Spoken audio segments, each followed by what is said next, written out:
At exactly 8:17 p.m. on a Tuesday, my husband accidentally sent me a text that was never meant to reach my phone. It said, "Once the policy clears, we just need the accident to look clean.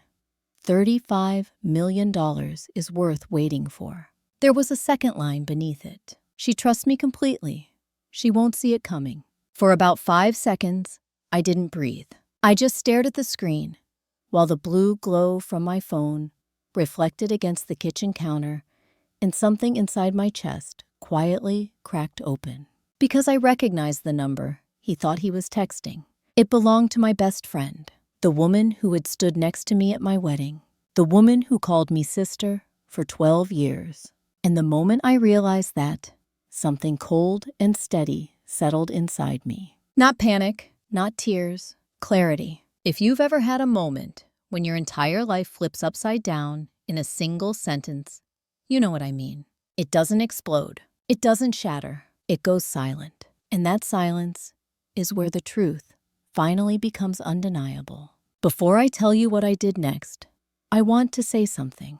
If you've ever been betrayed by someone you trusted with your whole life, take a second right now. Subscribe, because what I'm about to tell you isn't just about revenge. It's about survival, and it might change how you see trust forever. Now let me take you back. My name is Caroline Hayes. I'm 32 years old, and until that Tuesday night, I believed I had a stable, predictable life. I lived in Austin, Texas. I owned a small but profitable interior design firm called Hayes and Company Living. I had a beautiful 2-story home in Westlake Hills, and I was married to Daniel Robert Hayes, a corporate litigation attorney who specialized in high-value insurance defense cases. We had been together for 11 years, married for 7, no children yet by choice. We told people we were waiting until our schedules calmed down. But the truth was simpler. I trusted him enough to believe we had time. The other woman in the text, the number I knew by heart, belonged to Lauren Mitchell. Lauren wasn't just my best friend. She was the person who knew every version of me. We met in college, roommates for 4 years. She was the one who held my hair when I cried after my first heartbreak, the one who helped me choose my wedding dress, the one who stayed with me overnight when my mother died 3 years ago. If someone had asked me that morning who I trusted most in the world besides my husband, I would have said her name without hesitation. And at 8:17 p.m. that Tuesday night, both of them disappeared from my life in a single text message. I didn't confront Daniel immediately. That's the first thing people always ask. Why didn't you call him out right away? Because shock doesn't create impulsive reactions. Real shock creates stillness. I knew something important in that moment. If he was planning something involving a $35 million insurance policy, this wasn't just an affair. This was premeditated, strategic, dangerous. So instead of reacting emotionally, I did what Daniel had taught me to do. After years of listening to him talk about litigation strategy at dinner, I collected information. The next 30 minutes changed everything, because the more I looked, the worse it became. First, I checked our shared insurance portal. Daniel handled all financial paperwork. I trusted him completely, but when I logged in, I saw something I had never noticed before. A new life insurance policy had been added 3 months earlier. Face value, $35,000,000,000. Primary beneficiary, Daniel Hayes. Secondary beneficiary, Lauren Mitchell. My stomach turned so violently, I had to grip the edge of the counter, because I had never signed any paperwork for this. Not knowingly, not intentionally. And yet the digital authorization showed my electronic signature, time-stamped, authenticated, legally binding, which meant one of 2 things had happened. Either I had been manipulated into signing something I didn't understand, or my signature had been obtained without my consent. Both possibilities were terrifying, but neither was the worst part. The worst part came when I opened the policy details. Cause of payout conditions included accidental death coverage, activated under circumstances of vehicular, structural, or environmental incident without evidence of intentional harm.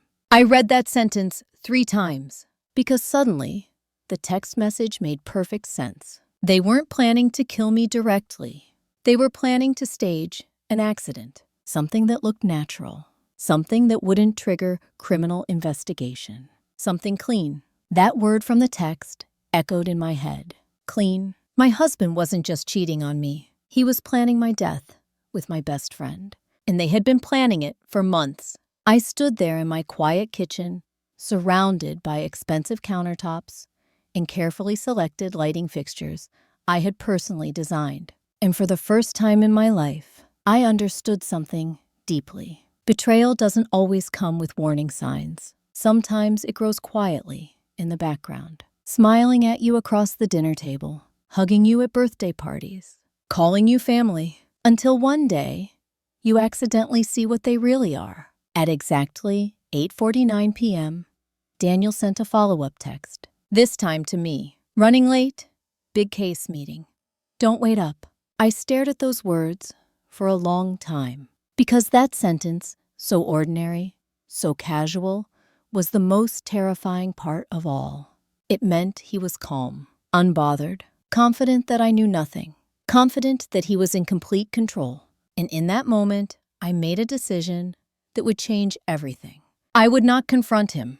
Not yet, because confrontation without proof is just noise. And I needed something far more powerful than anger. I needed evidence. I needed leverage. I needed time. If you were in my position, knowing 2 people you trusted were planning to profit from your death, what would you do first? Would you run? Would you confront them? Or would you stay silent long enough to understand exactly how deep the betrayal went? Because I chose the third option. And what I discovered over the next 3 weeks was far worse than an affair, far worse than insurance fraud. It was something that explained why Daniel had suddenly encouraged me to take a solo weekend trip to Lake Travis, why Lauren had insisted on helping me plan it, why both of them had been unusually attentive lately. They weren't just planning to benefit from my death. They were planning the exact day it would happen. And the date they had chosen was already less than 30 days away.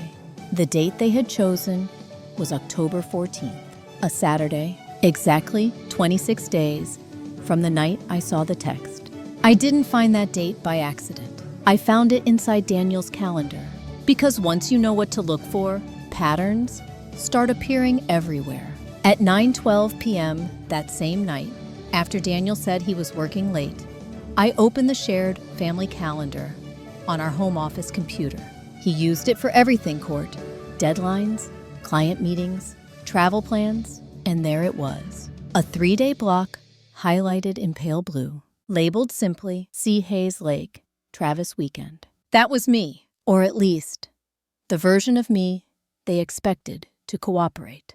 Below the entry, there was a note. Rental confirmed, boat access. No cellular interference. No cellular interference. My pulse slowed instead of racing, because in that moment, something very important clicked into place. They weren't improvising. They weren't reckless. This was planned carefully. They had chosen a remote location, a setting where an accident could be easily explained, a place where help would be delayed, a place where evidence could disappear. And suddenly, every conversation from the past 2 months began rearranging itself in my memory. Daniel suggesting I needed a relaxing solo break. Lauren offering to help me pick the perfect lake house. Both of them pushing the same narrative. You've been working too hard. You deserve some time alone. It'll be good for your mental health. I had believed them because that's what trust does. It filters reality into something safe. But now I could see what those conversations really were. Preparation, positioning, grooming me to walk willingly into a situation where they could claim my death was tragic, but natural. And that realization didn't make me feel afraid. It made me feel cold, focused, because fear is loud, but clarity is quiet. I didn't cancel the trip. That's another question people always ask later. Why didn't you just refuse to go? Because refusing would have told them I knew something. And the one advantage I had was their confidence. They believed I was completely unaware. That belief gave me something incredibly powerful. Time. I needed time to understand exactly what they were planning. Because without knowing the method, I couldn't protect myself. So instead of confronting them, I played along. The next morning, at breakfast, I smiled at Daniel and said, "I think the Lake Travis trip is exactly what I need." He kissed my forehead, his expression warm, comforting. The same face I had trusted for over a decade. And I realized something in that moment that hurt more than anything else. He wasn't pretending, not in the way most people imagine. He genuinely believed he was justified. Because betrayal at this level always comes with self-rationalization. People don't see themselves as villains. They see themselves as solving problems. And I had clearly become a problem he intended to remove. Lauren called me later that afternoon. Her voice sounded exactly the same as always. Bright, friendly, concerned. "I found the perfect rental," she said.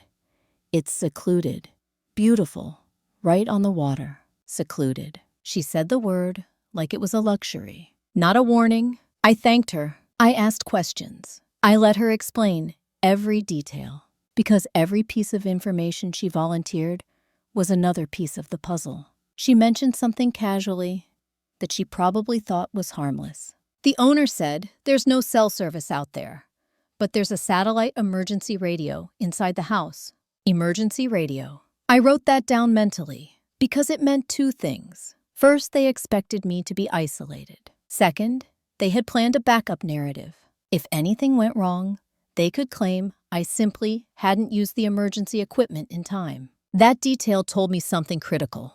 They weren't planning something violent. They were planning something subtle, something that could be framed as an unfortunate mistake, possibly involving water, or structural failure, or environmental risk. And suddenly, another memory surfaced. 2 weeks earlier, Daniel had insisted we update our homeowner's liability insurance. He specifically mentioned something about expanded coverage for accidental death during recreational activities. At the time, it had sounded like routine legal caution. Now it sounded like groundwork. The next 24 hours were the hardest part emotionally. Because pretending ignorance while living beside someone planning your death requires a kind of discipline most people never experience. You have to watch them smile at you. You have to hear them say, "I love you." You have to share meals and conversations as if everything is normal, while knowing every gesture is part of a performance. It's like living inside a theater production, where you're the only person aware of the script, and the script ends with you dying. At 11:03 p.m. the next night, something happened that changed the entire situation. Daniel fell asleep on the couch while reviewing documents on his laptop. He rarely did that. He was usually meticulous about privacy, but exhaustion makes people careless. And when I walked into the living room and saw the open screen, I knew this might be the only chance I would get. I sat down slowly, carefully, my hands steady, because panic would have made me sloppy, and sloppiness would have gotten me killed. What I found on that laptop wasn't just confirmation of their plan. It was far worse. It was a detailed legal risk analysis, prepared by Daniel himself, a document outlining potential accident scenarios, probability of insurance payout, likelihood of criminal investigation, and a final section labeled Most Viable Option.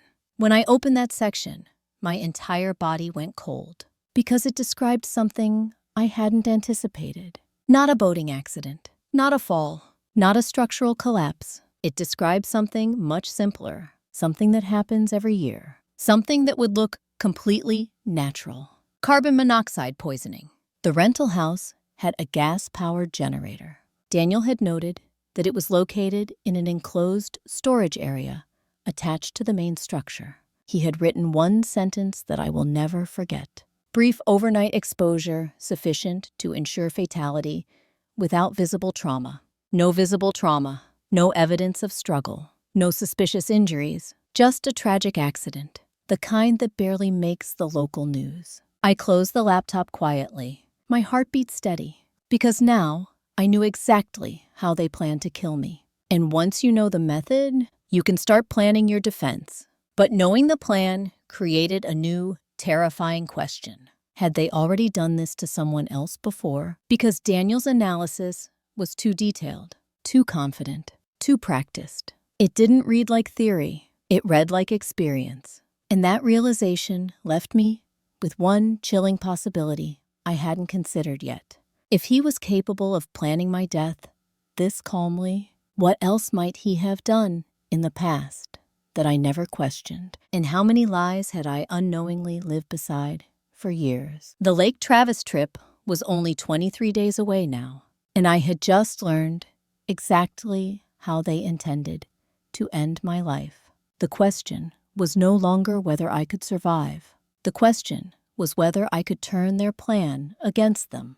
Because once you know someone's strategy, you can either escape it or you can use it. And I hadn't decided which path I would choose yet. Not until I found out one final piece of information, something hidden deeper inside Daniel's files, something that would tell me whether this was just betrayal or something far darker. The folder wasn't hidden. That was the first thing that unsettled me. It sat in plain view inside Daniel's legal archive system, labeled with the kind of neutral title only a lawyer would use to disguise something dangerous. Case Reference Internal Risk Review. If you've never lived with someone trained in litigation strategy, you might not understand how revealing that phrase is. Lawyers don't call something an internal risk review unless they're analyzing liability exposure. Not hypothetical liability, real liability, the kind tied to events that already happened. My hands didn't shake when I opened it, because by that point, fear had transformed into something colder, precision. Inside the folder were 3 subfiles, each one dated several years apart, each one named after a different incident. I clicked the oldest one first. 2016, Lakewood Condo, Gas Leak Fatality. The moment I saw that title, something deep in my memory stirred. Because I vaguely remembered Daniel talking about a case years ago involving a woman who died from carbon monoxide exposure in a rental property. At the time, he had framed it as routine litigation, a tragic accident, an insurance dispute. But now, reading the internal notes he had written for himself, the tone was completely different.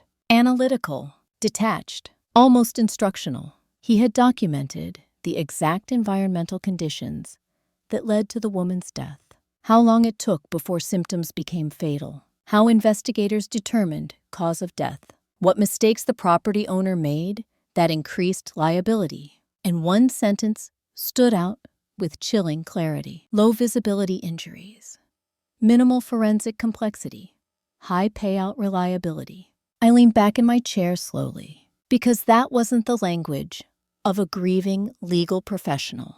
It was the language of someone studying a successful outcome, someone cataloging a method. I opened the second file, 2019 Mountain Cabin Heating Failure Case, another carbon monoxide death, another isolated location, another detailed breakdown of environmental factors. And this time, Daniel had included notes about response times for emergency services in rural areas, how long it typically took for authorities to reach remote properties, how investigators documented accidental versus intentional exposure. It wasn't just research, it was a blueprint. The third file was the most recent, dated only 14 months earlier, 2022, Private Residence Generator Incident. My chest tightened slightly as I read the summary. A married woman found deceased inside her home after a backup generator had been placed too close to a ventilation intake. The official ruling: accidental carbon monoxide poisoning.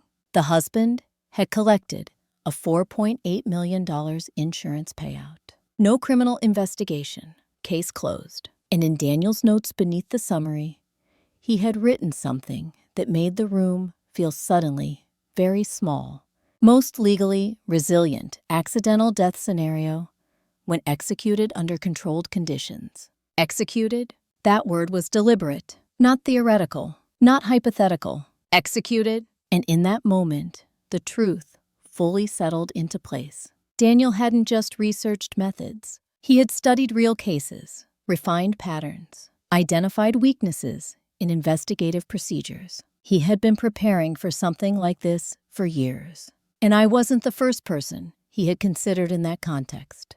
That realization didn't make me feel afraid. It made something inside me lock into place. Because now, I understood the scale of what I was facing. This wasn't just marital betrayal. This was calculated predatory behavior, a long-term pattern of studying vulnerability and exploiting it. I closed the files carefully and sat in silence for a moment, not processing emotionally, assessing strategically, because now the situation had changed in a very important way. I wasn't just protecting myself from a future threat. I was holding evidence of potential past criminal intent, evidence that could destroy Daniel professionally, legally, permanently, but exposing it immediately would have been a mistake. Because once he knew I had discovered these files, he would react, and reaction makes people unpredictable. I needed him predictable, calm, confident, operating exactly as planned. Only then could I control the outcome. So I did something that might sound strange. I printed copies of the files, stored them off-site in a secure digital vault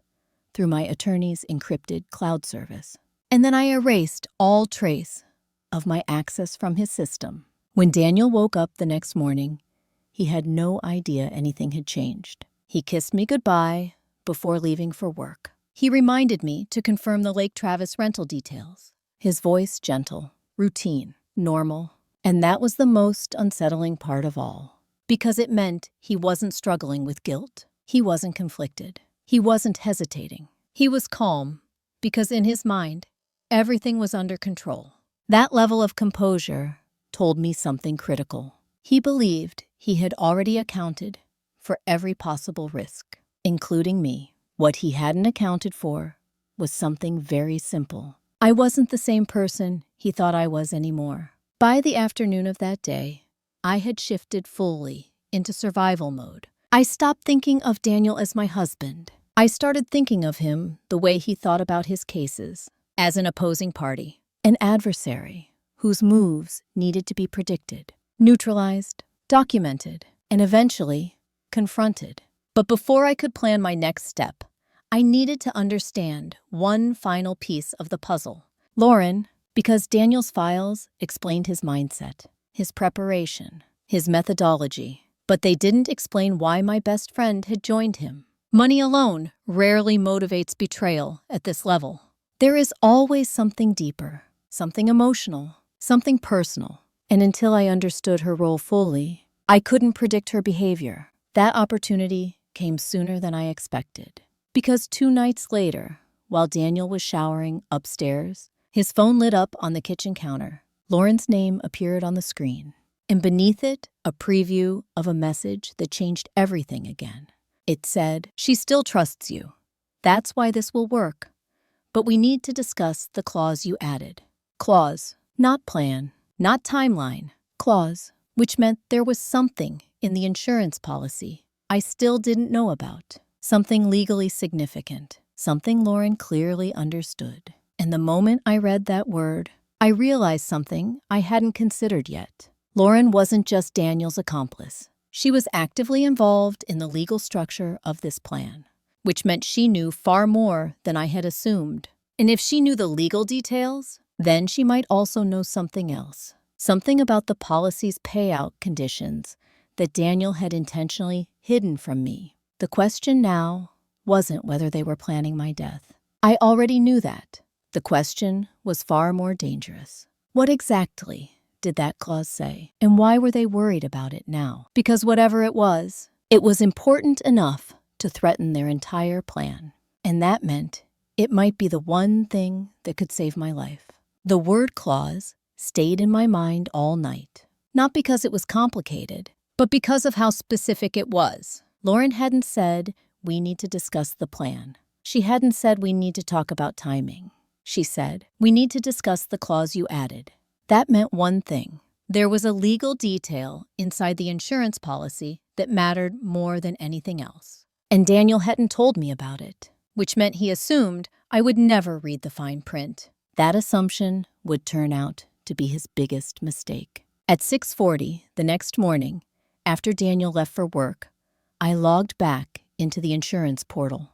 This time, I wasn't looking at the summary. I downloaded the full policy contract, all 87 pages of it, because in litigation, Daniel had always said something that stuck with me. The truth that wins cases is usually buried in the boring parts nobody reads. He was right, and for the first 30 minutes, the document looked exactly like any high-value life insurance agreement. Coverage terms, payout timelines, beneficiary structures, exclusion clauses, all standard, until I reached Section 14, Special Conditions of Accidental Death Coverage. That's where I found it, subsection 14.7, a single paragraph that changed everything. It read, "In the event that accidental death occurs within a property or environment where the primary beneficiary has demonstrated professional expertise in the cause of said accident payout, eligibility may require additional investigative review prior to claim approval." I read it twice, then a third time, because the meaning was subtle, but incredibly powerful. Daniel specialized in insurance litigation, specifically in defending companies against accidental death claims, which meant that if I died under circumstances that closely matched his area of professional expertise, the insurance company would automatically trigger a deeper investigation. That clause existed to prevent exactly what he was attempting: industry professionals exploiting their knowledge to stage accidents. And suddenly, Lauren's message made perfect sense. She wasn't worried about whether they could cause my death. She was worried about whether they could collect the money afterward. Because if the insurance company flagged Daniel as having relevant expertise, the payout could be delayed, denied, or even referred for criminal review, which meant their entire plan depended on one critical factor. They needed the accident to appear completely unrelated to Daniel's professional knowledge. No patterns, no connections, no obvious similarities to previous cases he had handled. That realization shifted everything, because it meant I wasn't just holding evidence of a murder plot. I was holding the one legal mechanism that could destroy it. If I could prove Daniel knowingly attempted to bypass that clause, his liability wouldn't just be civil. It could become criminal. Insurance fraud at that scale carries federal penalties, conspiracy, attempted fraud, possibly even attempted homicide charges, depending on evidence. And suddenly, the power dynamic between us flipped completely. For the first time since I saw that text message, I wasn't reacting. I was planning, but planning required patience. Because if I revealed what I knew too early, they could pivot, change the method, adjust their strategy, disappear the evidence. I needed them to continue exactly as they were: confident, predictable, complacent. So I did something that felt almost surreal. I called Lauren, my voice steady, friendly, normal. "Hey," I said, "I wanted to thank you again for helping with the Lake Travis trip." She sounded relieved when she heard my tone. "Of course," she replied. "You deserve a break." There was a slight hesitation in her voice. Not guilt, not fear, just caution. Because people who are hiding something often listen more carefully than they speak. I let a few seconds pass before saying the next part. "I was reviewing the insurance paperwork this morning," I said casually. "There's a lot of legal language in there I don't fully understand." Silence. Not long, but noticeable. Then she asked carefully, "What part are you confused about?" There it was. Confirmation. She knew the policy details, which meant she had been directly involved in reviewing it with Daniel. I decided to push gently. "There's a section about beneficiary expertise affecting payouts," I said. "Is that something I should be concerned about?" Her response came too quickly. No, that's standard legal wording. It rarely applies." Rarely applies, not never applies. Her choice of words told me everything I needed to know. She was aware of the risk. She was trying to minimize it. And in that moment, a new realization surfaced. Lauren wasn't just helping Daniel. She was managing him because she understood the legal exposure in ways he might be overlooking, which meant she wasn't acting emotionally. She was acting strategically, and that made her just as dangerous as he was. After we hung up, I sat quietly in the kitchen for a long time because the situation had reached a turning point. I now had 3 crucial advantages. I knew their method, I knew their timeline, and I knew the legal vulnerability that could destroy their plan. But knowing those things created a new question. What should I do with that information? Because there were 2 very different paths in front of me. The first was escape. Cancel the trip. File for divorce. Report everything to authorities immediately. Protect myself. Walk away. That path would be safe, but it would leave them free to try again later. Maybe not with me, but with someone else. The second path was far more dangerous. I could let them continue, let them attempt their plan, document everything, and expose them at the exact moment their legal liability became undeniable. That path carried risk, real risk, but it also carried the possibility of permanent justice.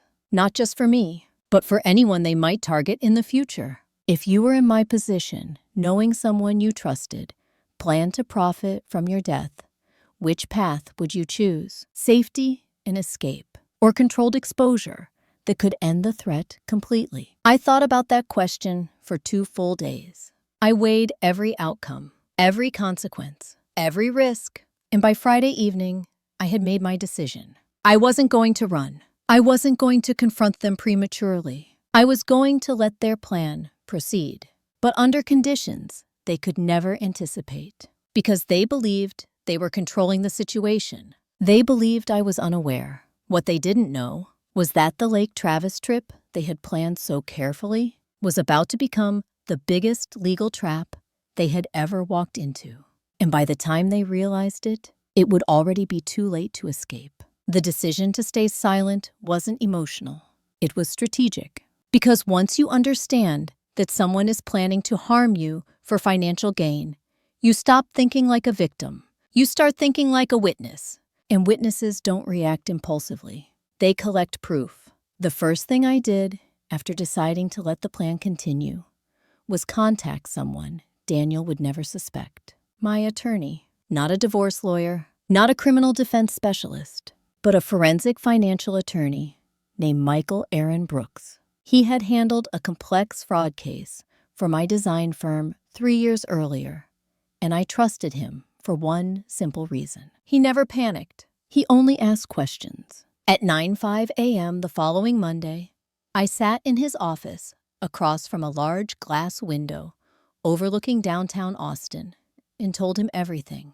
Not emotionally, not dramatically, just facts. The text message, the insurance policy, the clause, the files I found on Daniel's laptop, the planned Lake Travis trip. Michael didn't interrupt me once. He took notes, asked for timestamps, requested copies of documents. And when I finished, he leaned back in his chair and said something that shifted the entire situation. "You're not just dealing with marital betrayal," he said calmly. "You're dealing with a coordinated financial crime in preparation." Preparation, that word mattered. Because in legal terms, preparation changes everything. It means intent. It means conspiracy. It means the law doesn't require a crime to be completed before action can be taken. And that created a new layer of options. Michael outlined them clearly. We could report immediately, present the evidence, initiate an investigation. But that path had one major weakness. Most of the evidence I had was circumstantial. Strong, but not definitive enough for criminal charges. The insurance policy alone didn't prove intent. The files on Daniel's laptop could be framed as professional research. Even the text message could be argued as hypothetical discussion.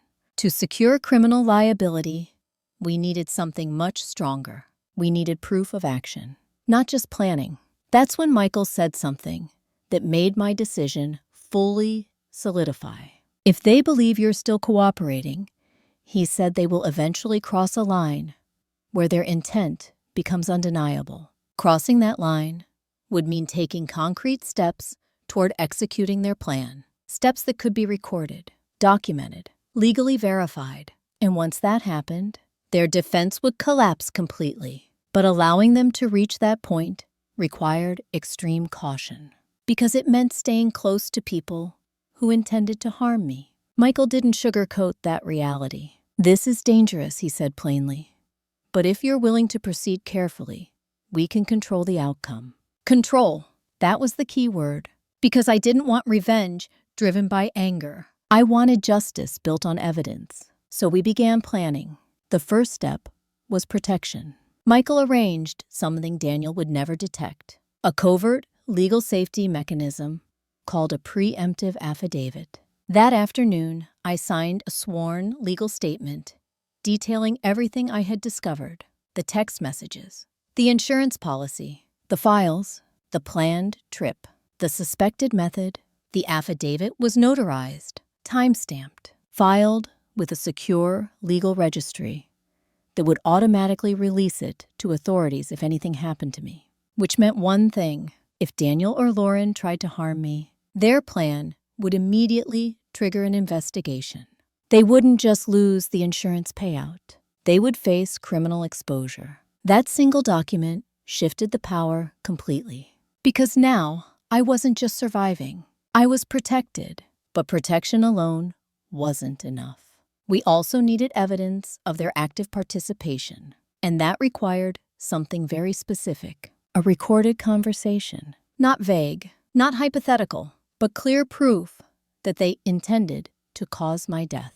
Michael explained the legal boundaries carefully. Texas is a one-party consent state for recordings, which meant I could legally record any conversation I was part of without informing the other person. That gave us a powerful tool. But timing would be critical. We couldn't force a conversation. We needed them to reveal their intent naturally, which meant I had to continue behaving exactly as they expected: trusting, unaware, vulnerable. For the next 2 weeks, I lived what felt like a double life. On the surface, everything looked normal. I worked at my design firm, attended client meetings, planned the Lake Travis trip with Lauren, discussed weekend details with Daniel. I laughed, smiled, participated in conversations as if nothing had changed. But beneath that surface, every interaction became data. Every word they said, every hesitation, every unexplained detail. I documented everything in a secure log Michael had set up, and slowly a pattern emerged. Daniel wasn't just preparing logistics. He was managing risk. He started encouraging me to leave my phone behind during the trip to truly disconnect. He suggested I avoid informing anyone about my exact location for privacy. He even recommended I postpone a scheduled virtual meeting with a major client during that weekend. Each suggestion on its own sounded reasonable. Together, they formed a clear objective: isolation. Complete. Undeniable. Lauren's behavior changed too. She became unusually attentive, checking in daily, offering to pack emergency supplies for me, reminding me to relax, to enjoy the solitude, to trust that everything was taken care of. That word again, trust. By the 3rd week, something unexpected happened. They grew careless, not because they underestimated me, but because prolonged deception creates overconfidence. At 8:47 p.m. one evening, while we were sitting in the living room, Daniel's phone buzzed on the coffee table. He glanced at the screen for just a fraction of a second, but I saw the message preview. Lauren had written, "Generator access confirmed. Owner won't be there." My heartbeat didn't spike because I had trained myself not to react physically. But internally, everything aligned. That message was exactly what we needed. It proved action, not planning, not theory, action. And for the first time since this nightmare began, I realized something clearly. They believed they were approaching the final stage, but in reality, they were stepping directly into a legal trap they could no longer escape. The Lake Travis trip was now only 9 days away, and everything was in place. My protection, the affidavit, the documentation, the legal strategy. All that remained was one final step. We needed them to say it out loud, clearly, without ambiguity, because once they did, their plan wouldn't just fail, it would destroy their lives completely. The question was how to create that moment, because people planning something this serious rarely speak openly unless they believe they are completely safe. And to create that illusion of safety, I would need to do something incredibly difficult, something that went against every instinct I had. I would have to make them believe I was fully, absolutely, and dangerously trusting of them, more than ever before. And what I did next to achieve that was the most unsettling performance of my life. The hardest part wasn't staying silent. It wasn't pretending to trust Daniel. It wasn't even sitting across from Lauren while she smiled at me like nothing had changed. The hardest part was acting more vulnerable than I actually felt. Because predators don't strike when you're strong. They strike when they believe you're weak. So I became exactly what they needed me to be. Someone relaxed, someone open, someone completely unsuspecting.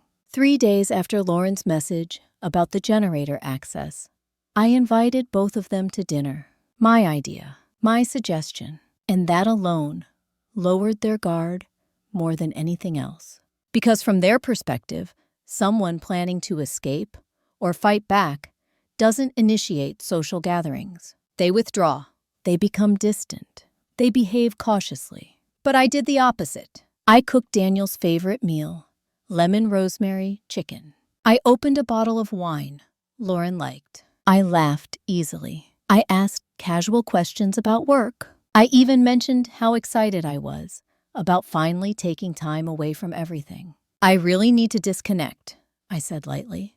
No phone, no emails, just quiet. Daniel's shoulders visibly relaxed when I said that. Lauren smiled in a way that almost looked relieved, because in that moment, I confirmed something they desperately needed to believe. I wasn't suspicious. I wasn't cautious. I was compliant. That illusion of safety was exactly what Michael and I needed. Halfway through dinner, I made my move. Not dramatic, not obvious, just a small shift in tone. I've been thinking a lot lately, I said, softly, swirling my wine glass. About trust. Daniel glanced at me. Lauren's eyes flickered briefly before she forced a casual expression. I continued slowly. You know how sometimes you just have this feeling that the people closest to you are the only ones who would never hurt you? Silence settled over the table. Not uncomfortable, but attentive, because I had created the exact emotional environment they expected. A vulnerable wife reflecting on life. Not a woman building a legal case. Daniel reached across the table and touched my hand. You can always trust me, he said. His voice sounded warm, convincing, almost gentle. And that was the moment I knew he had fully committed to his own narrative. He wasn't pretending to me. He was pretending to himself. Lauren nodded. Your family, she added. We would never let anything happen to you. I held her gaze for a second longer than necessary, just long enough to see something flicker beneath her composure. Not guilt, not remorse, calculation. Because people involved in deception often reveal themselves through micro-expressions, tiny flashes of truth before the mask returns. I smiled softly. That's exactly how I feel, I said. And beneath the table, my phone hidden in my lap, continued recording every word. The conversation shifted naturally after that. Lighter topics, vacation details, small talk, exactly what they expected. But as dinner ended, I introduced one final piece, something designed specifically to push them toward verbal confirmation. I was reading through some of the insurance documents earlier, I said casually, while clearing plates. Daniel froze for a fraction of a second. Barely noticeable, but enough. There's so much legal language, I continued. I honestly don't understand half of it. He forced a relaxed laugh. That's normal. Most people don't. I set a plate down and turned toward him. Is there anything I should be worried about? Any situation where it wouldn't pay out? The room felt suddenly very still. Lauren's eyes shifted toward Daniel. Just for a moment. A silent communication. He answered carefully. The only time there's risk is if the death looks intentional, he said, his voice steady. Controlled. And accidents are investigated thoroughly before payouts. Accidents, not death, not tragedy. Accidents. He chose the word deliberately. I nodded slowly. That makes sense, I said. But if something did happen, you would make sure everything was handled properly, right? Lauren spoke before he could answer. Of course, she said quickly. That's what he does for a living. There it was. Unintentional confirmation. She had linked his professional expertise directly to the scenario. Exactly the connection that activated the policy clause they feared. And they didn't even realize they had said it out loud. I leaned back in my chair, letting a quiet moment pass. Then I said something that would become the turning point of everything. You know what's funny? I said with a small smile. I trust you both so much that I never even think about worst-case scenarios. Daniel squeezed my hand again. Lauren nodded, and in that moment, I saw something in their faces that changed my understanding completely. They weren't worried about getting caught. They were worried about timing, which meant they had already moved beyond planning. They were preparing to act soon, very soon. That realization was confirmed the next morning. Because at 7:12 a.m., Daniel sent me a text while I was at work. Rental owner just confirmed generator maintenance was completed. Everything should be perfectly safe. Perfectly safe. That phrase echoed in my mind long after I read it. Because it wasn't reassurance, it was confirmation. He wanted me to believe the environment was secure, that there were no risks, no dangers, nothing to worry about. But in reality, he was verifying that the equipment they planned to use was functioning correctly. And now, we had written evidence of that step. Another piece of the legal puzzle falling into place. By that evening, Michael reviewed the dinner recording and Daniel's text message. His response was calm but decisive. They've crossed into active preparation, he said. Legally, we now have sufficient evidence of conspiracy intent. Conspiracy intent. That meant we were no longer just protecting me. We were building a case. But there was still one final stage required. Execution attempt. Not the act itself, but the final steps taken immediately before it. Because once they reached that point, their legal exposure would become irreversible. The Lake Travis trip was now only 4 days away, and everything was aligned perfectly. They believed I was compliant. They believed their plan was flawless. They believed they were in control. What they didn't understand yet was that the most dangerous moment for them wasn't when they acted. It would be the exact second they realized their victim had never been powerless at all. And that realization would come at a time they could never anticipate, in a place where they would have no way to escape. Because the Lake Travis trip they thought would end my life was about to become the moment their own lives collapsed completely. 3 days before the Lake Travis trip, something unexpected happened. Daniel stopped talking about it completely. No reminders, no casual mentions, no discussions about packing or logistics. Nothing, and that silence was more dangerous than anything he had said before. Because when someone planning something harmful suddenly becomes quiet, it usually means one thing. The plan has entered its final stage. They no longer need to prepare verbally. They only need to execute. That shift changed the emotional atmosphere in the house in ways most people wouldn't notice. But I did. Daniel became unusually calm. Not tense, not nervous, just detached. He worked late, answered questions briefly, avoided unnecessary conversation, as if he were mentally distancing himself from what was about to happen. Lauren behaved the same way. Her daily check-in messages stopped. No more cheerful texts, no more friendly calls, just short confirmations. Trip still on schedule, weather looks good, owner confirmed access. No emojis, no warmth, no pretense, just logistics. It felt like watching two people quietly step away from a situation they had already decided was irreversible. And that realization created a strange, emotional shift inside me. Not fear, not anger, something quieter, acceptance. Because by that point, I knew exactly what was coming. And I knew something they didn't. I wasn't walking into danger unprotected. I was walking into the final stage of a legal trap. But that didn't make the waiting easier. Waiting is always the hardest part of survival. Because you have to live normally, while knowing something irreversible is approaching.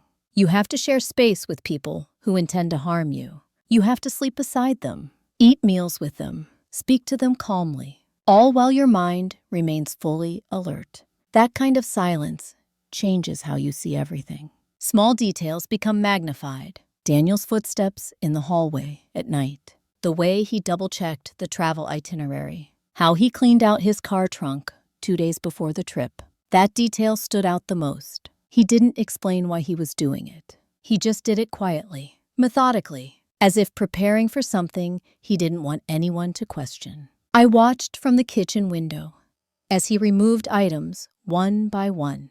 Old tools, emergency kits, spare blankets, everything, leaving the trunk completely empty. Ready? That moment confirmed something chilling. He wasn't just planning an accident at the lake house. He was preparing for the possibility that something might need to be transported afterward. Evidence, equipment, or something worse. And for the first time since this began, a wave of anger surfaced. Not loud, not explosive, just a cold realization. This wasn't just betrayal, it was complete dehumanization. He no longer saw me as a person. He saw me as a logistical problem, a financial outcome, an obstacle to be removed. That realization created something unexpected inside me. Clarity without hesitation. Because when someone reduces you to an object, you stop trying to understand their emotions. You focus only on stopping them.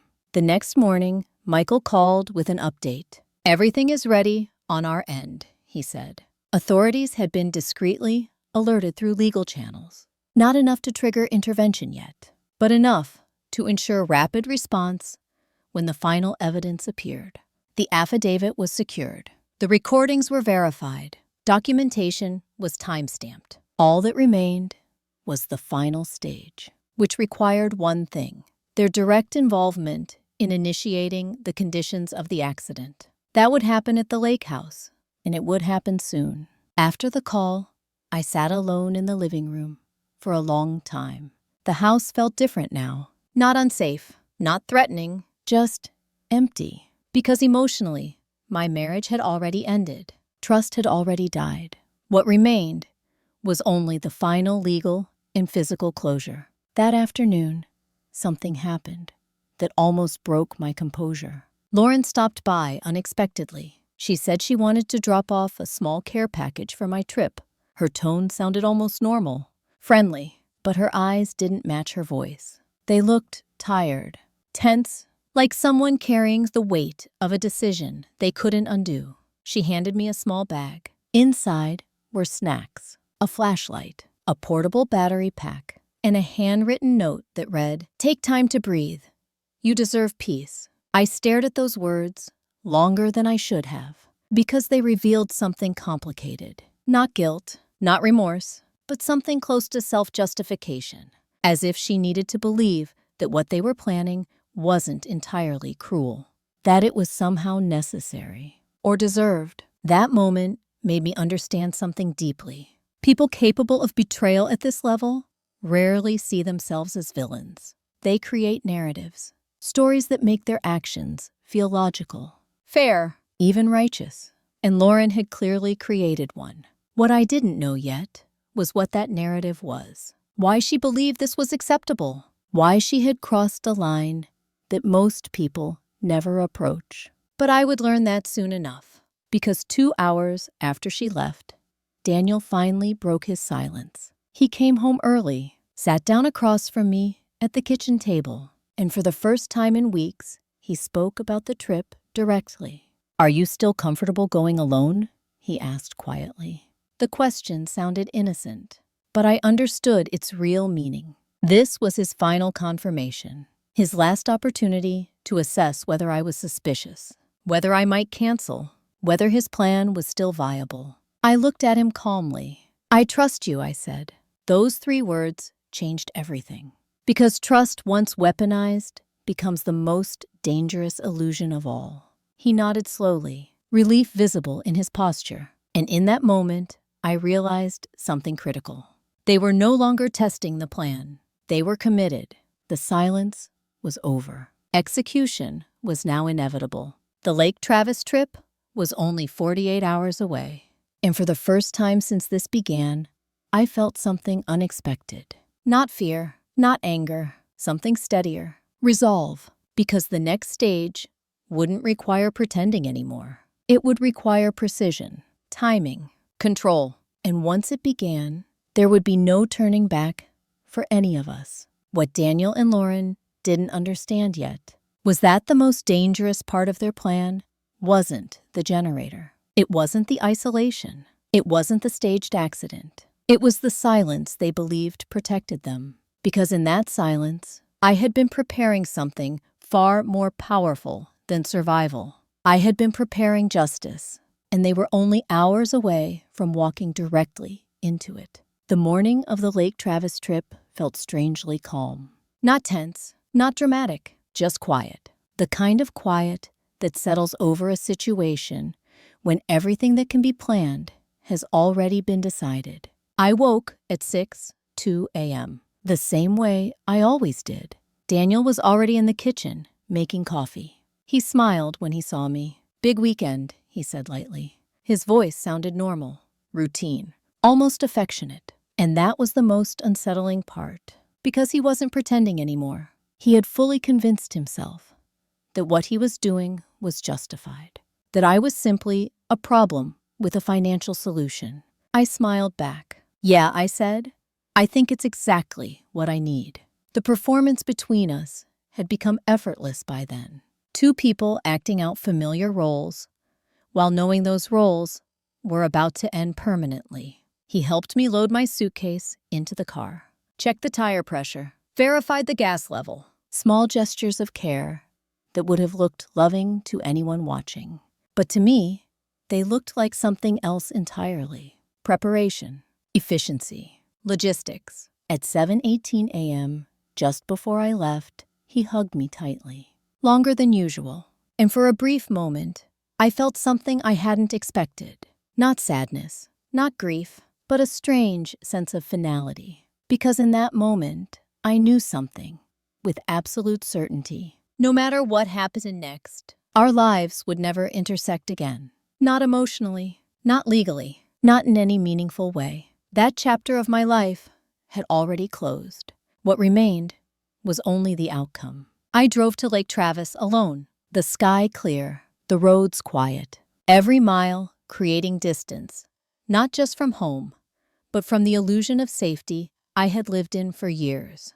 The rental property was exactly as Lauren had described, isolated, surrounded by dense trees, a narrow gravel road leading to a small, modern cabin overlooking the water. Beautiful, peaceful, dangerously perfect for the narrative they had constructed. I parked the car and sat inside for a moment before stepping out, not hesitating, not afraid, just grounding myself in the reality of where I was. Because this place wasn't just a location anymore. It was evidence. Everything that happened here would determine the legal outcome for Daniel and Lauren. The moment I entered the cabin, I began my own preparations. Not dramatic ones. Quiet, methodical. Michael had arranged everything carefully. A concealed recording device inside my travel bag. GPS tracking embedded in my keychain. A portable air quality monitor disguised as a standard power bank. That last device was the most important. It would detect any rise in carbon monoxide levels immediately, long before symptoms became dangerous, which meant one critical thing. They could not actually harm me, even if they attempted to. The safety net was invisible, but absolute. Once everything was set up, I walked through the cabin slowly, observing details, memorizing layout, identifying exits, and then I found it. The generator, exactly where Daniel's notes had described. Inside, a small storage room attached to the main structure. close enough that exhaust could enter the ventilation system, but hidden enough to avoid immediate suspicion. I didn't touch it, didn't move anything, because the most important rule of gathering evidence is this: never alter the scene before the opposing party acts. They needed to be the ones to initiate the conditions. Only then would their liability be undeniable. By late afternoon, the silence of the cabin felt almost surreal. No phone notifications, no outside noise, just the steady rhythm of water against the shoreline. I sat on the porch and watched the sun move slowly across the sky. And for the first time since this nightmare began, I allowed myself to feel something simple. Peace. Not because the situation was resolved, but because I knew the outcome was no longer uncertain. I was safe, protected, prepared, and Daniel and Lauren were about to cross a legal boundary they could never undo. At 5:37 p.m., my phone buzzed. A message from Daniel. "Everything okay out there?" I replied calmly. "Perfect. It's beautiful." Exactly what I needed. He responded almost immediately. "Good. Try to relax tonight. Don't worry about anything. Don't worry about anything." That phrase carried a different meaning now. It wasn't reassurance. It was confirmation. He expected tonight to be the beginning of the final stage.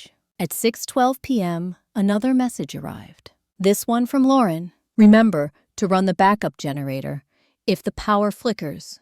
The owner said storms sometimes cause outages." There it was. Direct instruction. Not subtle, not hidden. Clear, documented, actionable.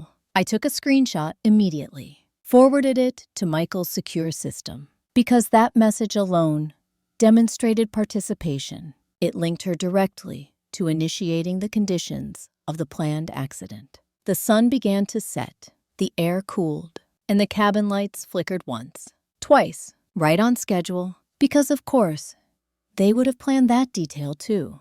Daniel had likely coordinated with the property owner or manipulated the system remotely. Everything designed to create a believable narrative. A power outage, a generator activated, an unfortunate accident. Simple, clean, undeniable. Except for one thing, I knew it was coming. I was monitoring every environmental change. And I wasn't alone. By 7:05 p.m., Michael had already notified local authorities to be on standby. Not intervening, not visible, just ready, waiting for one specific event. Daniel's direct involvement, because without that final step, their legal exposure would remain incomplete. At 7:42 p.m., my phone rang. "Daniel?" I answered calmly. "Hey," I said. "Did the power go out?" he asked immediately. "Yes," I replied. "Just for a second." His voice stayed steady. "Use the generator in the storage room. It's safe. The owner just serviced it." That sentence was the moment everything changed. Because he had just verbally instructed me to activate the exact device intended to cause the fatal conditions. Recorded, time-stamped, legally definitive. I paused deliberately, just long enough to create natural hesitation. "Are you sure?" I asked softly. "Absolutely," he said. "Trust me. Trust me." Those words echoed in the quiet cabin. And for the first time since this began, I didn't respond immediately, because at that exact moment, the trap had fully closed. Daniel and Lauren had crossed from preparation into execution. And once that line is crossed, there is no way back. What they didn't know yet was that while they believed they were initiating the final stage of their plan, authorities were already moving, and within minutes, everything they thought they controlled was about to collapse completely. When Daniel said, "Trust me," I didn't argue. I didn't question him further. I simply replied in a calm, steady voice, "Okay, I'll turn it on now." And I ended the call because at that exact second, everything we had been building toward for weeks finally aligned. Intent, instruction, execution. 3 legal elements that once connected transformed suspicion into proof. I stood up slowly and walked toward the storage room, not because I intended to follow his plan, but because the scene itself had to be documented precisely. The portable air monitor in my pocket was already active, recording environmental levels, timestamping every change. I opened the storage door. The generator sat exactly where it had been earlier, untouched, silent, waiting. I didn't move it. I didn't turn it on. Instead, I stepped back into the main room and placed the recording device on the kitchen counter where it could capture everything clearly. Then I waited, because this stage required patience. The most critical part of any legal trap is allowing the opposing party to act without interference, and Daniel was about to do exactly that. At 7:51 p.m., my phone buzzed again. A text message from him. Is it running? I responded simply, trying. It's not starting. There was a long pause, longer than any previous response he had sent, because this was the moment he hadn't fully anticipated. The possibility that he might need to intervene directly. At 7:58 p.m., his next message arrived. Stay inside. I'll call the owner to help troubleshoot. But I knew that wasn't true. He wasn't calling anyone. He was preparing to take control. Because for the plan to succeed, the generator had to be positioned and activated correctly. And he couldn't risk relying on me to do it. That was the weakness in his strategy. He had designed the plan assuming my passive cooperation. But once he believed something wasn't working, he would step in personally. And that's exactly what we needed. At 8:12 p.m., Michael sent a secure message. Authorities on standby. Do not leave location. Continue normal behavior. I sat on the couch, breathing evenly, letting the quiet cabin surroundings remain undisturbed. Because outward calm would keep Daniel confident. Confident people make mistakes. At 8:23 p.m., the next call came. Daniel again. This time, his tone sounded slightly more urgent. Listen, he said quickly. It might just be the fuel valve. Can you step outside and check if it's open? That instruction mattered because he was now guiding me through specific steps required to initiate the dangerous conditions. Each word he spoke was being recorded, documented, preserved. I answered softly. I don't feel comfortable messing with it.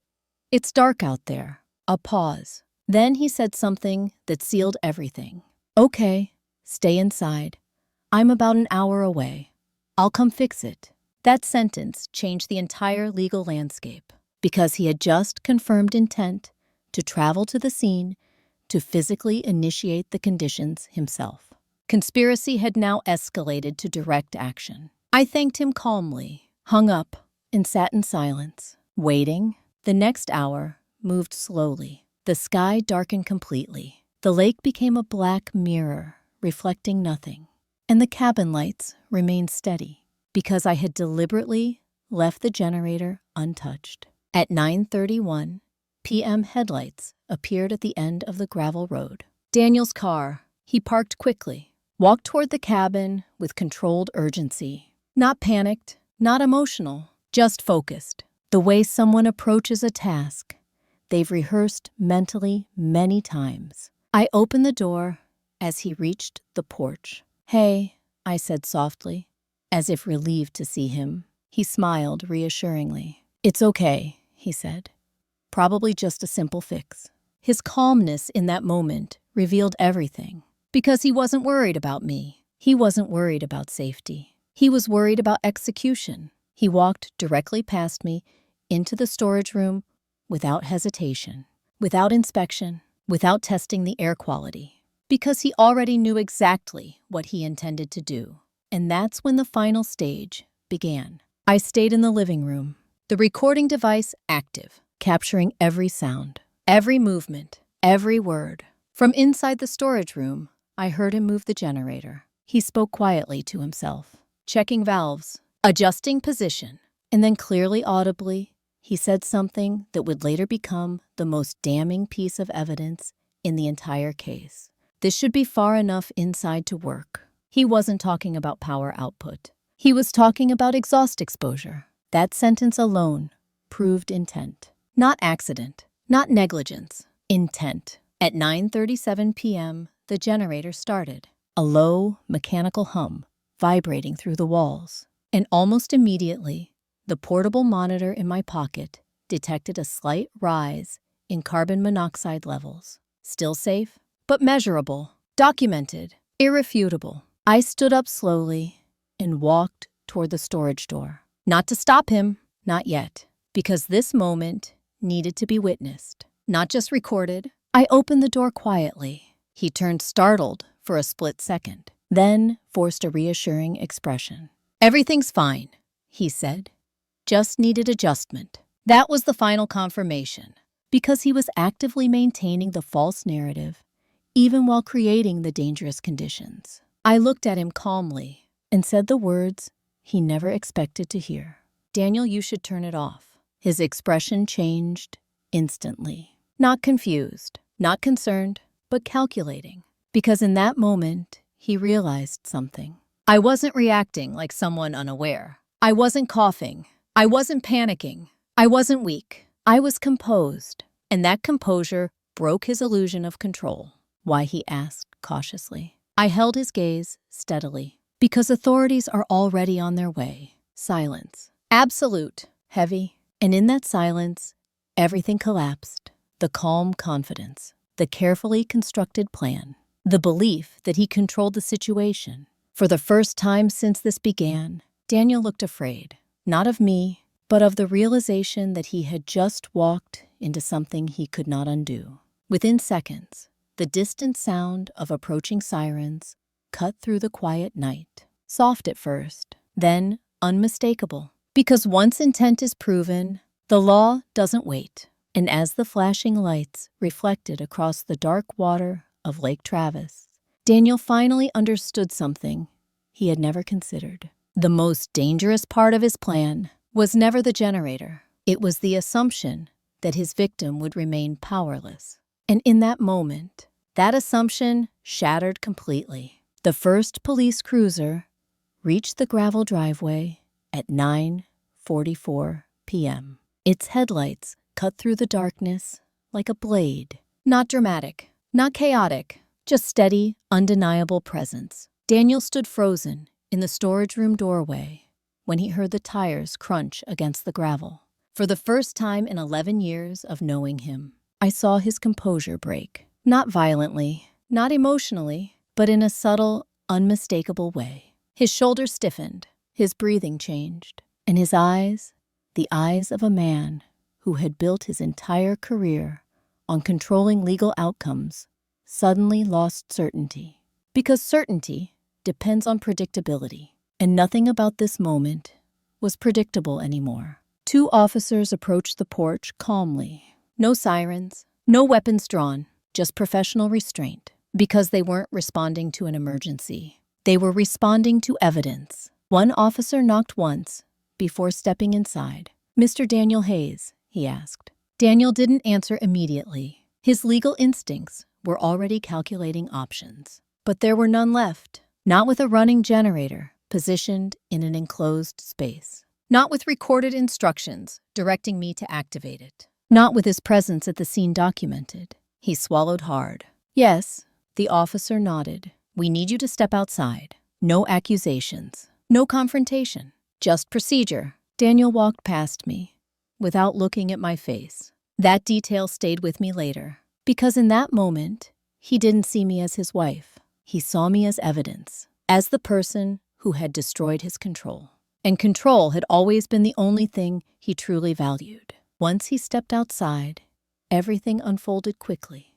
The generator was shut down. Environmental readings were documented. Body cameras recorded the scene. Standard protocol. Precise, methodical, and completely irreversible. I remained inside the living room while it happened, sitting quietly, hands steady. Because this wasn't a moment of victory. It was a moment of closure. About 20 minutes later, another car arrived. Not a patrol unit. A plain black sedan. Lauren stepped out, her face pale under the porch lights. She must have followed Daniel's location when he left the house earlier, because the moment she saw the police vehicles, she stopped walking, completely still. And I watched something remarkable happen in real time. Denial. It came first. She looked around quickly, as if trying to understand what she was seeing. As if there must be some misunderstanding. Because people don't expect their plans to collapse before they're ready. Then came blame. Her eyes shifted toward Daniel, who was standing beside the officers. She said something sharply to him that I couldn't hear from inside. But her posture made the message clear. This wasn't supposed to happen. This was his fault. Then came victimhood. She began speaking rapidly to the officers, gesturing, explaining, her hands moving quickly, trying to create distance between herself and what had happened. Because when control disappears, self-preservation takes over. And finally, the last stage, collapse. It wasn't dramatic. No screaming, no crying, just a quiet realization settling into her posture, her shoulders dropping, her face losing color. Because at some point in that conversation, she understood. There was no way to explain this, no way to redirect it, no way to undo it. The truth was already documented, recorded, time-stamped, and undeniable. I stepped onto the porch only after the officers signaled it was appropriate. Lauren looked at me then, really looked at me, for the first time in weeks, not as a friend, not as a partner in deception, but as the person who had seen through everything. Her eyes filled with something complicated, not remorse, not hatred, something closer to disbelief. Because the one thing she and Daniel had never imagined was that I would understand the plan completely and then outmaneuver it calmly. You knew, she said quietly, not as a question, as a realization. I met her gaze without anger, without triumph, just clarity. Yes, I said, and that single word ended everything. The officers asked her a few procedural questions. Nothing aggressive, nothing accusatory, because at that stage, they didn't need confrontation.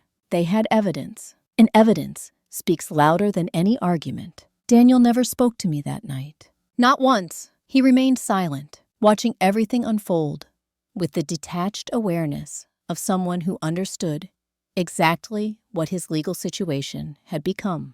Conspiracy, attempted insurance fraud, potential attempted homicide charges, depending on prosecutorial review. He knew every statute, every penalty, every consequence, and that knowledge made his silence absolute. At 11:18 p.m., both of them were escorted to separate vehicles, not handcuffed, not publicly restrained, because legally they were still under investigation.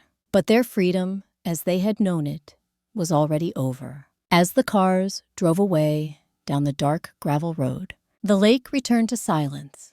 The generator remained still, the air clean, and the cabin felt strangely empty. Not in a frightening way, in a peaceful way, because the danger that had filled it for weeks was finally gone. I sat back down on the porch steps and watched the water for a long time, not thinking about revenge, not thinking about betrayal, just breathing, because survival, when it finally becomes real, doesn't feel dramatic. It feels quiet, steady, grounded.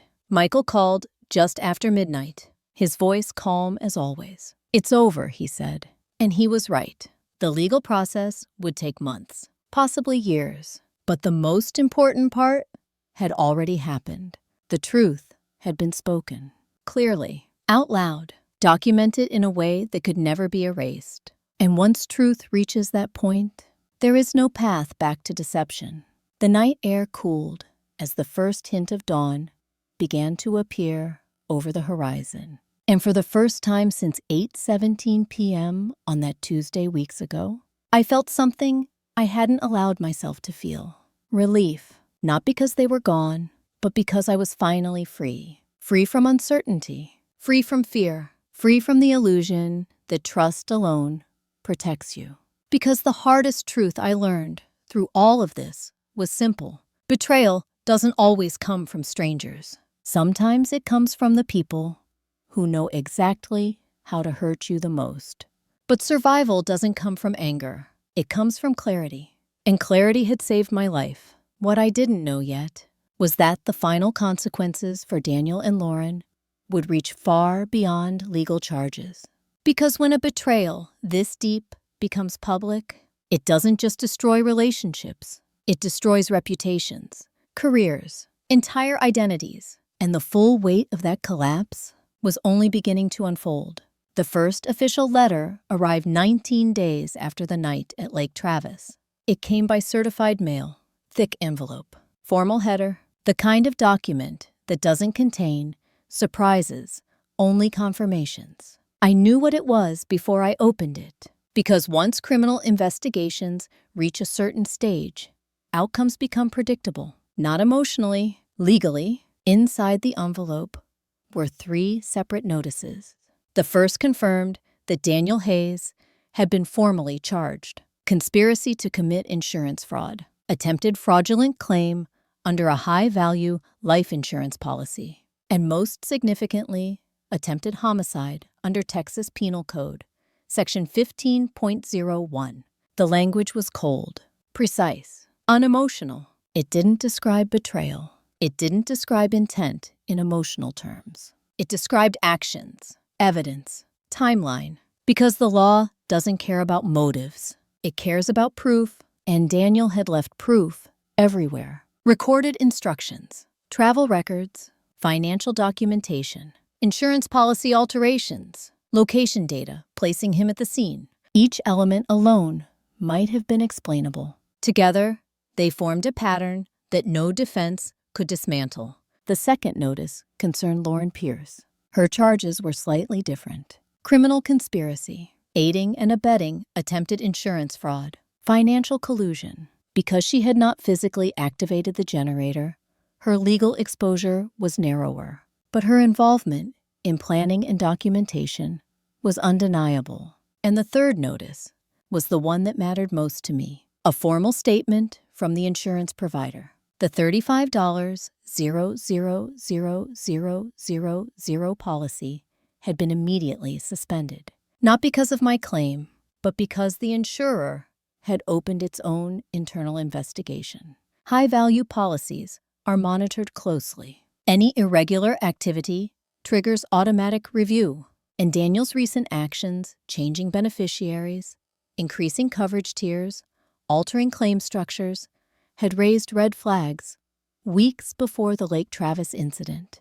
The company had already been watching, waiting, gathering internal documentation, which meant something critical. Even if Daniel's plan had succeeded, even if I had actually died, the payout might never have been approved, because fraud investigations at that level are ruthless, detailed, and slow. That realization created a strange emotional response. Not relief, not anger, something more sobering, because it meant the entire plan had always been flawed. Not just morally, strategically. Daniel had believed he controlled everything, but he hadn't understood how many systems operate quietly behind the scenes. Legal, financial, institutional. Each one designed to detect exactly this kind of manipulation.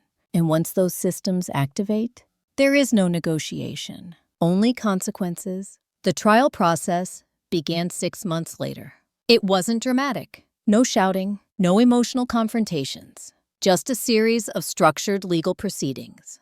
Testimony, evidence presentation, expert analysis. Because high-level cases rarely look like courtroom dramas. They look like documentation being read aloud in quiet rooms. Daniel never denied the physical actions. He couldn't. The recordings made that impossible. Instead, his defense strategy focused on intent. They argued it had been a misunderstanding, a poorly handled attempt to fix equipment, a misinterpretation of normal marital communication.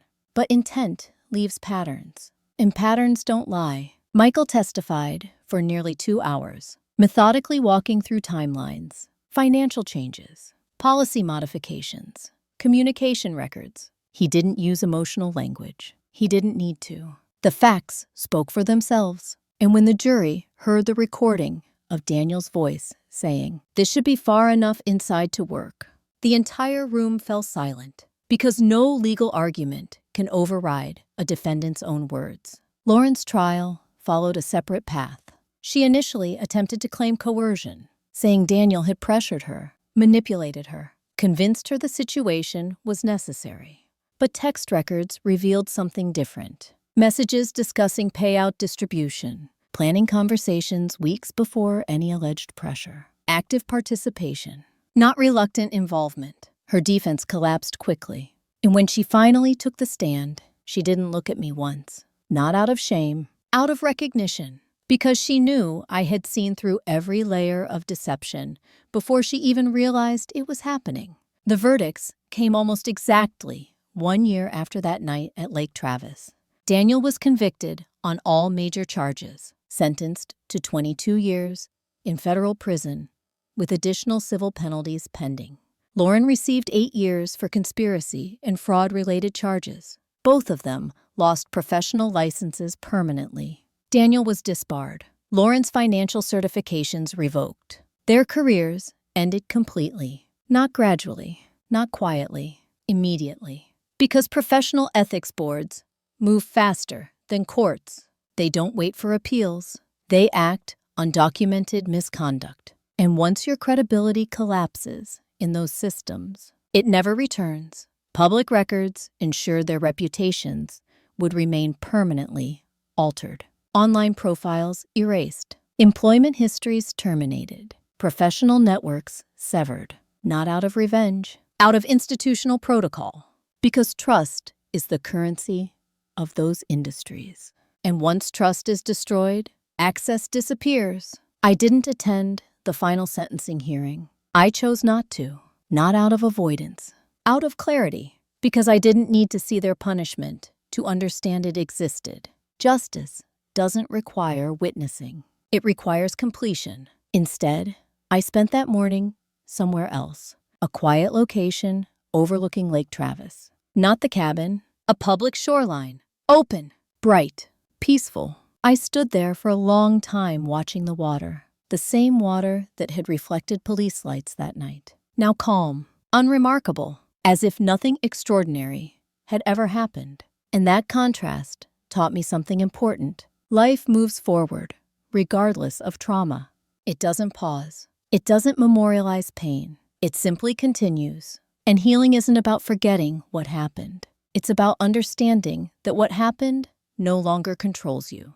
Daniel wrote to me once from prison.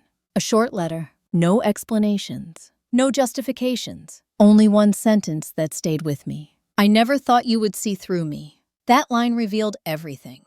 Because it wasn't an apology. It wasn't remorse. It was shock. Shock that his perception of power had been wrong. Shock that the person he believed most vulnerable had been the one person he could not deceive. I never responded, because some conversations don't need continuation. They need closure. And closure had already happened the moment the truth became public. The law had done its work. But the law doesn't heal emotional wounds. It doesn't rebuild identity. It doesn't restore trust. That part belongs to something else entirely. And I wouldn't understand what that looked like until the following year, when for the first time in a long time, I realized I was no longer thinking about survival at all. I was thinking about something different, something quieter, something harder to recognize. Peace. And peace was something I had almost forgotten was possible. 1 year after the sentencing, I woke up at 6:14 a.m. to something I hadn't experienced in a very long time. Silence that wasn't heavy, not tense, not watchful, just ordinary. The kind of quiet most people never notice, because they've never lived through a period when silence meant danger. I lay in bed for a few minutes, staring at the ceiling, letting that realization settle. For the first time since this began, I wasn't listening for anything. Not footsteps, not messages, not subtle signs of deception. My mind wasn't scanning for threats. It was simply present. And that, more than anything, marked the true end of the story. Not the trials, not the convictions, not the legal consequences. Those were necessary, but they weren't the ending.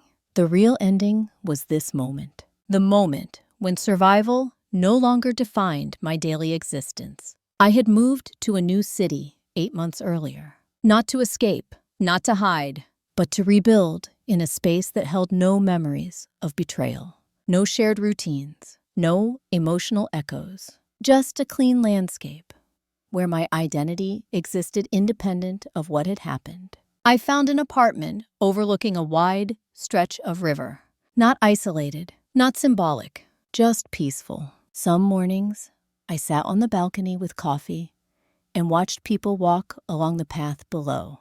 Joggers, parents pushing strollers, dogs pulling their owners toward open grass. Ordinary lives unfolding in predictable rhythms. For a long time, I had believed I would never feel connected to that kind of normalcy again, because betrayal at that level changes how you see everything. It teaches you that danger can exist inside the safest spaces, inside marriages, inside friendships, inside the people you trust most. And that knowledge doesn't disappear easily. It lingers, quietly. But it doesn't stay forever. Healing isn't dramatic. It doesn't arrive with sudden emotional breakthroughs. It arrives slowly, in small moments that feel almost unremarkable. Like noticing you slept through the night without waking up.